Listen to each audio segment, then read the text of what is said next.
જય Ganesh, happy morning. હું Shaunak Pathak, professional tarot card reader અને ન્યુમરોલોજીસ્ટ છું. જે કોઈને પણ હેલ્થ, વેલ્થ કે રિલેશનશિપ રિલેટેડ કંઈ પણ ઇશ્યુઝ હોય તેઓ મારી કન્સલ્ટન્સી લઈ શકે છે. મારી કોન્ટેક્ટ ડિટેલ્સ મેં મારા ડિસ્ક્રિપ્શનમાં જણાવી છે. આજે હું તમને સમજાવીશ ઘર નંબર 8ના ગુણધર્મો, કેરેક્ટરિસ્ટિક્સ. એટલે કે જે કોઈના ઘરનો આંક 1 ડિજિટમાં, 2 ડિજિટમાં, 3, 4 કે જેટલી બી ડિજિટમાં ઘરનો નંબર હોય તેનો સરવાળો જો 8 થતો હોય તો તે ઘરમાં રહેનાર વ્યક્તિઓ હું જે હમણાં જણાવું છું તે પ્રમાણે અનુભવ કરશે, અથવા તો એમ કહેવાય કે એ ઘરના ગુણધર્મો, કેરેક્ટરિસ્ટિક્સ આ મુજબ છે. તો 8 નંબર એટલે એવું કહેવાય કે નોર્મલી બિઝનેસમેન માટેનું ઘર. એટલે કે આ ઘરમાં રહેનાર જે વ્યક્તિઓ હોય તે સામાન્યપણે ધંધો જ કરતા હોય, અથવા તો ધંધા માટે આ બેસ્ટ ઘર છે. જે ધંધાધારી માણસ હોય, બિઝનેસમેન હોય, એ લોકો માટે, બિઝનેસમેન, એન્ટરપ્રિન્યોર માટે.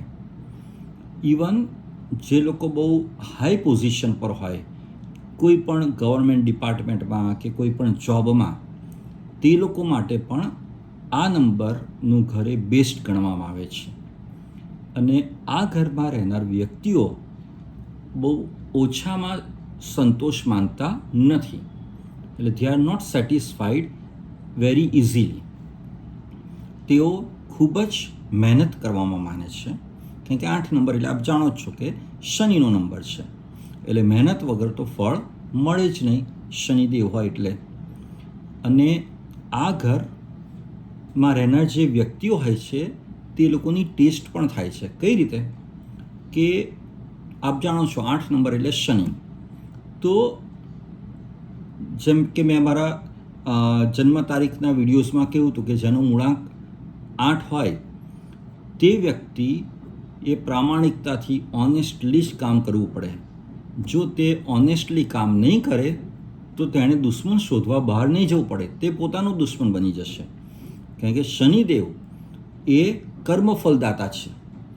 એટલે કે જે સારું કાર્ય કરશે શનિદેવ તેને સારું ફળ આપશે, અને જે ખોટું ખરાબ કાર્ય કરશે, ઇલીગલ, અનએથિકલ, ઇમોરલ, તેને શનિદેવ સજા કરશે. So this house will test the members who are staying there. એટલે કે એ લોકોની પરીક્ષા લેશે શનિદેવ કે ભાઈ એ લોકો સારું કાર્ય કરે છે, ચલો સારું ફળ આપો. અને એ લોકોએ કંઈ પણ ખોટું કર્યું, કંઈ પણ ખરાબ કર્યું, ઇલીગલ, અનએથિકલ, ઇમોરલ કર્યું તો તેની સજા શનિદેવ તેમને આપશે જ. એટલે કે 8 નંબરના મકાનમાં રહેનાર વ્યક્તિઓએ એથિક્સ, મોરલ, ઓનેસ્ટી, ઇન્ટેગ્રિટીને સૌથી વધારે ઇમ્પોર્ટન્સ આપવું પડશે.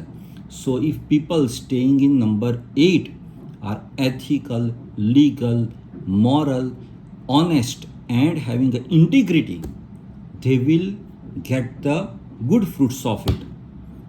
એટલે કે જે કોઈ પણ 8 નંબરમાં રહેનાર હોય તે વ્યક્તિ નિયમ પ્રમાણે ચાલશે, સારા કાર્યો કરશે, પ્રામાણિકતાથી પોતાના કાર્યો કરશે, પૂરી નિષ્ઠાથી પોતાના કાર્યો કરશે, તો ચોક્કસ તેને સારું ફળ મળશે. સાથે સાથે 8 નંબરના મકાનમાં રહેનાર વ્યક્તિએ હંમેશા દાન પુણ્ય કરતા રહેવું જોઈએ, જેથી શનિદેવ ખુશ રહે. તો આ હતા 8 નંબરના મકાનના ગુણધર્મો, કેરેક્ટરિસ્ટિક્સ. ખુશ રહો, મસ્ત રહો, સ્વસ્થ રહો. Thank you.